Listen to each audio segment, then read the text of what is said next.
रास नहीं वह धर्म की खातिर भीषण युद्ध रचाते हैं, फिर अर्जुन हेतु गीता ज्ञान छाती ठोक सुनाते हैं। भूल तुम्हारी योद्धा को तुमने नाच नचैया समझ लिया, गीता वक्ता भगवान कृष्ण ने अर्जुन को तैयार किया, जितने बचे अधर्मी सबका चुन चुन कर संहार किया।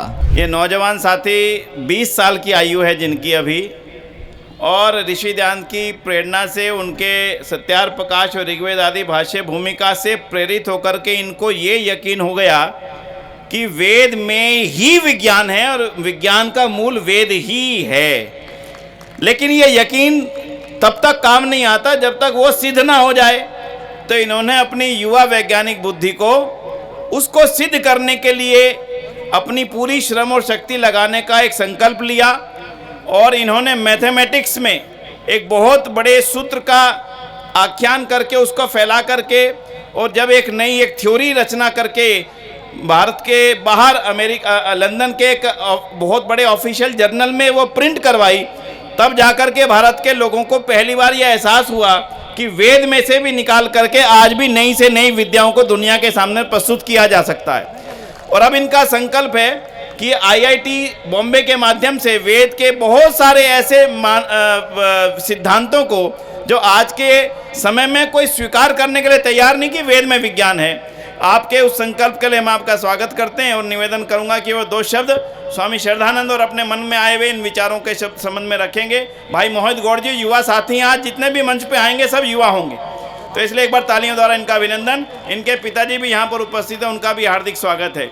और इनको प्रेरणा देने वाले भाई कृतेश पटेल जी भी यहाँ पर अहमदाबाद से उपस्थित हैं, मैं चाहूँगा एक बार वो भी मंच पर आ जाएं, और उनके पिताजी भी। आइए मोहित गौड़ जी, नमस्ते। ओम। इस प्रांगण में उपस्थित सभी धर्म प्रेमी सज्जनों से तथा आर्यगणों से सबसे पहले मेरा वैदिक अभिवादन नमस्ते, तथा श्री विनय आर्य जी और सम्मानित मंच का भी बहुत बहुत धन्यवाद जो मुझे आज इस अमूल्य मंच पर 2 शब्द बोलने का अवसर प्राप्त हुआ। जैसा कि विनय जी ने मेरे परिचय में बताया, मैं विज्ञान और टेक्नोलॉजी से जुड़े हुए कार्यों में संलग्न हूँ।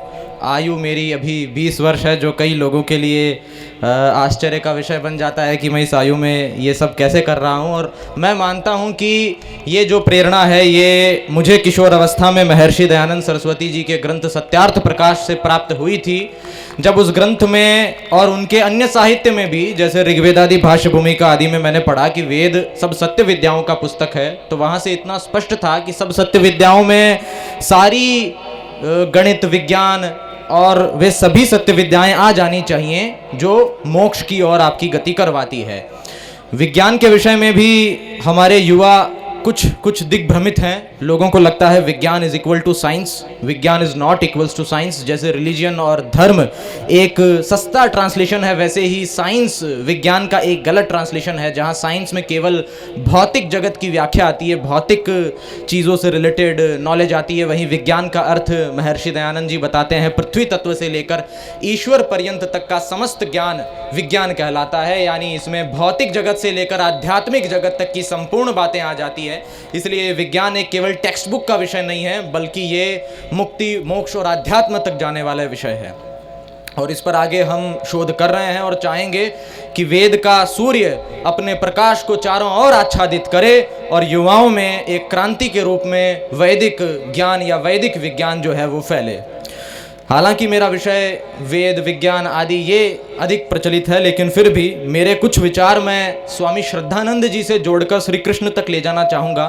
स्वामी श्रद्धानंद जी के विषय में कुछ बहुत अधिक बोलने की आवश्यकता नहीं है, यहाँ जितने लोग मौजूद हैं वे सभी जानते हैं। इसलिए फॉर्मेलिटी से दूर जाकर मैं स्वामी श्रद्धानंद जी और महर्षि दयानंद सरस्वती जी के रणनीति और कूटनीति के विषय में कुछ पंक्तियाँ प्रस्तुत करना चाहूँगा।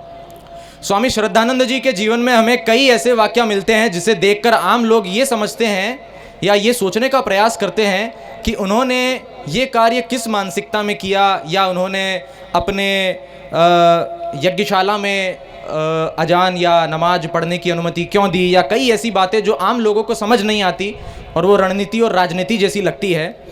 लेकिन जब हम गहनता से स्वामी श्रद्धानंद या महर्षि दयानंद सरस्वती जी के ग्रंथों को पढ़ते हैं, उनकी सोच को देखते हैं, तो हमें कहीं न कहीं उसमें श्री कृष्णचंद्र महाराज जी की छवि दिखाई देती है, उनके ज्ञान का एक शतांश दिखाई देता है।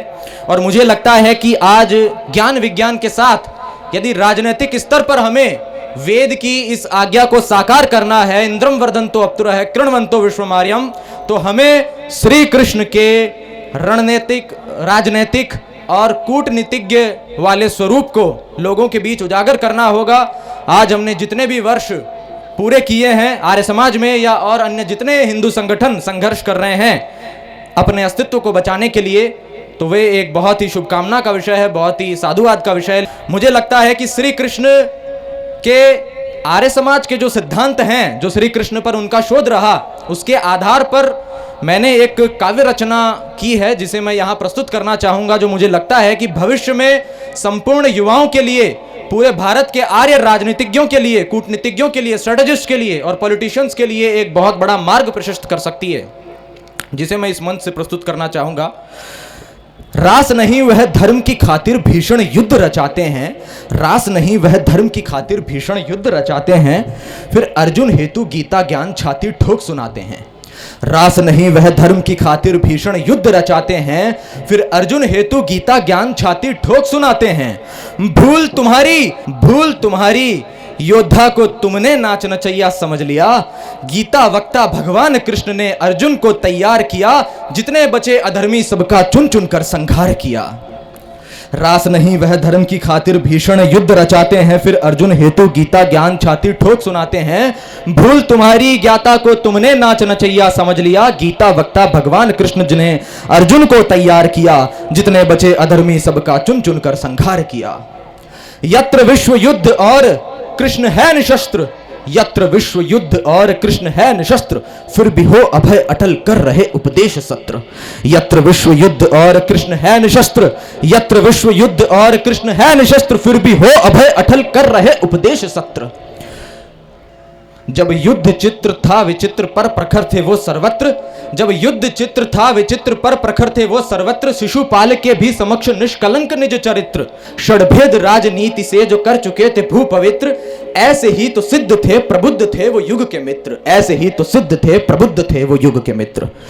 गोपेश्वरिया योगेश्वरीय निर्णय अब तुम्हारा है, गोपेश्वरिया योगेश्वरीय निर्णय अब तुम्हारा है, व्यास कथन के सिवा न कोई मत मंतव्य हमारा है, व्यास कथन के सिवा न कोई मत मंतव्य हमारा है। बोलिए भारत माता की। हमारे घर में सत्यार प्रकाश सबके है, मुझे नहीं पता कितनों ने पढ़ी। इनके घर में सत्यार प्रकाश नहीं थी, मिल गई कहीं से। कितनी उम्र में? 16 साल की उम्र में। और अब कितनी उम्र है? 20। 4 वर्षों का ये परिवर्तन है, छोटा नहीं है। इसलिए मैं आपसे कहता हूँ, ऋषि ध्यान ने हमें दवाई तो सबको दे दी थी, खाई किसी किसी ने, इन्होंने जल्दी खा ली, हम में से भी सबको खानी चाहिए, इसलिए आज पक्का लेकर के जाओ। स्वामी श्रद्धानंद जिस जनसभा में गए थे बरेली में, उसमें क्या अकेले श्रद्धानंद थे? और भी बहुत सारे लोग बैठे थे, पर दवाई खाने का सौभाग्य स्वामी मुंशी राम को मिल गया और खा करके बन गए श्रद्धानंद। तो इस नौजवान साथी से हमें आने वाले समय में बहुत बड़ी अपेक्षाएं हैं। इसने एक संकल्प लिया है। आर्य लोग बाहर से आए थे, ये थ्योरी बिल्कुल गलत है, लेकिन आज की कोई एकेडमिक एजेंसी इसको स्वीकार करने के लिए तैयार नहीं, क्योंकि अभी इसके ऊपर वैसा शोध नहीं हुआ जिस तरह से एकेडमिक शोध होना चाहिए। और मैं IIT बॉम्बे के माध्यम से वो शोध करूंगा और दुनिया को ये सिद्ध होगा ही होगा। दुनिया को मानना पड़ेगा कि आर्यों का यही भारत मूल देश था। ये जो संकल्प है, मैं समझता हूँ बहुत बड़ा संकल्प है। इसको अपना आशीर्वाद दें आप सभी, और ये आगे बढ़ करके बहुत बड़ा आर्य समाज के विज्ञान के क्षेत्र में काम करेंगे। इन्हीं शब्दों के साथ भाई मोहित गौड़ जी का बहुत बहुत आभार, बहुत बहुत धन्यवाद, बहुत बहुत आशीर्वाद।